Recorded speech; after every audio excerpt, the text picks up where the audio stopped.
আসসালামু আলাইকুম। আপনারা দেখছে আবু হুজাইফা দি ইসলামিক চ্যানেল। অনুগ্রহ করে লাইক করুন, শেয়ার করুন এবং চ্যানেলটি সাবস্ক্রাইব। আজকের এই চমৎকার বিশ্লেষণে আপনাদের সবাইকে স্বাগত। আজ আমরা এমন একটা ঐতিহাসিক টেক্সট নিয়ে কথা বলবো যা শুধু প্রাচীনকালের গল্পই বলে না, বরং শতাব্দীর পর শতাব্দী ধরে কিভাবে নিখুঁতভাবে ইনফরমেশন প্রিজার্ভ করতে হয় তার একটা অসাধারণ সায়েন্টিফিক দৃষ্টান্ত তুলে ধরে। আজ আমরা সহিহ বুখারীর ৬১ নম্বর হাদিসটি নিয়ে আলোচনা করব। এই একটা মাত্র বর্ণনার ভেতরে লুকিয়ে আছে প্রাচীন একটা ধাঁধা, মরুভূমির একটা বিশেষ কাজ এবং তথ্যের সত্যতা যাচাইয়ের এক অভাবনীয় পদ্ধতি। চলুন শুরু করা যাক। শুরুতেই চলুন সোজা ১৪০০ বছর আগের একটা দৃশ্যে চলে যাই। চারদিকে রুক্ষ মরুভূমি, আর সেখানে বসে আছেন নবী মোহাম্মদ তার সাহাবীদের নিয়ে। হঠাৎ করেই তিনি উপস্থিত সবার উদ্দেশ্যে একটা দারুণ ধাঁধা ছুড়ে দিলেন। তিনি জিজ্ঞেস করলেন, গাছগাছালির মধ্যে এমন একটা গাছ আছে যার পাতা কখনো ঝরে না, আর তা একজন মুসলিমের উদাহরণ। আপনারা আমাকে বলুন তো সেটি কী গাছ? একটু ভাবুন তো, সেই মুহূর্তে আপনারা সেখানে থাকলে মাথায় প্রথমে কোন গাছের নাম আসত? এই ধাঁধাটা উপস্থিত সবাইকে রীতিমতো গভীর ভাবনায় ফেলে দিয়েছিল। কিন্তু এর উত্তর জানার আগে আমাদের খুব জরুরি একটা বিষয় বুঝতে হবে। এই ধাঁধাটি এত শত শত বছর পার হয়ে আমাদের কাছে ঠিক কীভাবে একেবারে অবিকৃত অবস্থায় পৌঁছালো। বর্ণনার বিজ্ঞান, কিভাবে গল্পগুলো শত শত বছর টিকে থাকে। আচ্ছা, ধাঁধার উত্তরে যাওয়ার আগে চলুন একটু অন্যদিকে ফোকাস করি। দেখি কিভাবে শত শত বছর আগের একটা সাধারণ কথোপকথন এত নিখুঁতভাবে টিকে থাকল। এই যে এত বছর পরও আমরা হুবহু কথাটা জানতে পারছি, এর পেছনের ম্যাজিকটা হলো ইসনাদ বা বর্ণনা পরম্পরা। এটা কিন্তু স্রেফ মুখে মুখে গল্প ছড়ানোর মতো কোনো ব্যাপার নয়। এটা হলো অত্যন্ত সূক্ষ্ম আর কঠোর একটা একাডেমিক প্র্যাকটিস। প্রতিটি ঐতিহাসিক ঘটনার সাথে একটা চেইন বা শিকল যুক্ত থাকে, যা ঘটনাটির একেবারে মূল উৎস পর্যন্ত চলে গেছে। কে কার কাছ থেকে শুনেছেন, কখন শুনেছেন, তারা কতটা নির্ভরযোগ্য ছিলেন, এই সব কিছু রীতিমতো অনুবীক্ষণ যন্ত্রের নিচে ফেলে যাচাই করা হতো। এই ইসনাদি হল ইসলামী স্কলারশিপের অন্যতম প্রধান ভিত্তি। সেকালে স্কলাররা শব্দচয়নের ক্ষেত্রে কতটা খুঁতখুঁতে ছিলেন জানলে রীতিমতো অবাক হতে হয়। তারা শুধু কেউ একজন বলেছে বলেই খালাস হতেন না, তারা নির্দিষ্ট টার্ন বা পরিভাষা ব্যবহার করতেন। যেমন ধরুন হাদ্দাসানা, আখবারানা বা আম্বায়ানা। এই শব্দগুলোর মধ্যে সূক্ষ্ম পার্থক্য নিয়ে স্কলারদের মধ্যে ব্যাপক আলোচনা হতো। যেমন বিখ্যাত পণ্ডিত হুমায়দি বর্ণনা করেছেন যে আরেক পণ্ডিত ইবনু ওয়াইনাহের মতে এই তিনটি পরিভাষায় মূলত একই অর্থ বহন করে। তথ্যের আদান প্রদান ঠিক কিভাবে হয়েছিল, এই ছোট ছোট শব্দগুলোই তার সবচেয়ে বড় প্রমাণ। এই যে মূল আরবি টেক্সটটা দেখছেন, এটা স্কলারদের সেই সতর্কতারই একটা চাক্ষুষ প্রমাণ। একটা শব্দের অর্থ নিখুঁতভাবে পরবর্তী প্রজন্মের কাছে পৌঁছানো উচিত কিনা তা নিয়ে তারা বছরের পর বছর ধরে ডিবেট করেছেন।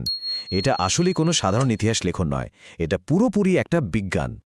তথ্য সংরক্ষণের এই শৃঙ্খল বা চেইন অফ কাস্টোডি কিভাবে কাজ করত? একদম সিম্পল, তিনটে ধাপ। ধাপ ১, নবী মোহাম্মদ কথাগুলো বলছেন। ধাপ ২, ইবনু ওমর, আবু হুরাইরা বা আনাসের মতো সাহাবীরা যারা সরাসরি সেখানে উপস্থিত ছিলেন, তারা মনোযোগ দিয়ে তা শুনছেন। আর ধাপ ৩, এরপর তাদের কাছ থেকে পরবর্তী প্রজন্ম অত্যন্ত বিশ্বস্ততার সাথে সেই কথাগুলো গ্রহণ করছেন এবং লিখিত আকারে নথিবদ্ধ করছেন। এক ধাপ থেকে আরেক ধাপে তথ্যেরই ট্রান্সফার ছিল একেবারেই নিশ্ছিদ্র। আর এই পুরো প্রসেসটার মূলে ছিল একটা অগাধা আস্থা। প্রখ্যাত সাহাবী ইবনু মাসউদের এই বিখ্যাত উক্তিটাই খেয়াল করুন না। তিনি বলছেন, আল্লাহর রাসূল আমাদের নিকট বর্ণনা করেছেন, আর তিনি সত্যবাদী এবং সত্যবাদী রূপে স্বীকৃত। মূল উৎসের প্রতি বর্ণনাকারীদের এই যে লেভেলের রেসপেক্ট, এটাই তাদের উদ্বুদ্ধ করেছিল প্রতিটি শব্দ নিখুঁতভাবে প্রিজার্ভ করতে। তারা খুব ভালো করেই জানতেন যে তারা ইতিহাসের একটা অমূল্য রত্ন বহন করছেন। লাজুক সাহাবী, মরুভূমির সেই ধাঁধায় ফিরে যাওয়া। ইসনাদের এই ইন্টারেস্টিং বিজ্ঞান সম্পর্কে তো জানলাম, এবার চলুন সেই মরুভূমির আড্ডায়, মানে মূল গল্পটায় ফিরে যাই। এই মূল আরবি টেক্সট আর তার ইংরেজি অনুবাদ দেখলেই বুঝতে পারবেন কিভাবে এত ভারী একটা একাডেমিক আলোচনার চেন শেষ হয়ে হঠাৎ করেই একটা সুন্দর সাধারণ আড্ডার দৃশ্য শুরু হচ্ছে। একটু ভাবুন তো অবস্থাটা। ধাঁধাটা শোনার পর সবার মধ্যে দারুণ একটা গুঞ্জন শুরু হয়ে গেল। মরুভূমির মানুষ তারা, চারপাশের গাছপালা খুব ভালোই চেনেন। সবাই মিলে আশেপাশের জঙ্গলের নানা রকম গাছের নাম গেস করতে শুরু করলেন। কেউ বলছেন এটা, তো কেউ বলছেন ওটা। চারপাশের পরিচিত গাছগুলো নিয়ে রীতিমতো একটা উৎসবের আমেজ তৈরি হয়ে গেল। আর গল্পের ঠিক এই জায়গাটাই দারুণ মানবিক আর ইন্টারেস্টিং। তরুণ সাহাবী ইবনু উমর সেখানে ছিলেন। তিনি তার মনের কথাটা আমাদের জানাচ্ছেন এভাবে, আমার ধারণা হলো সেটা হবে খেজুর গাছ, কিন্তু আমি তা বলতে লজ্জা পাচ্ছিলাম।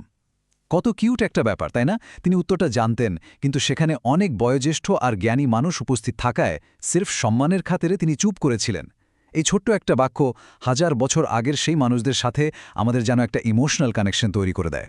খেজুর গাছের গল্প চূড়ান্ত উন্মোচন।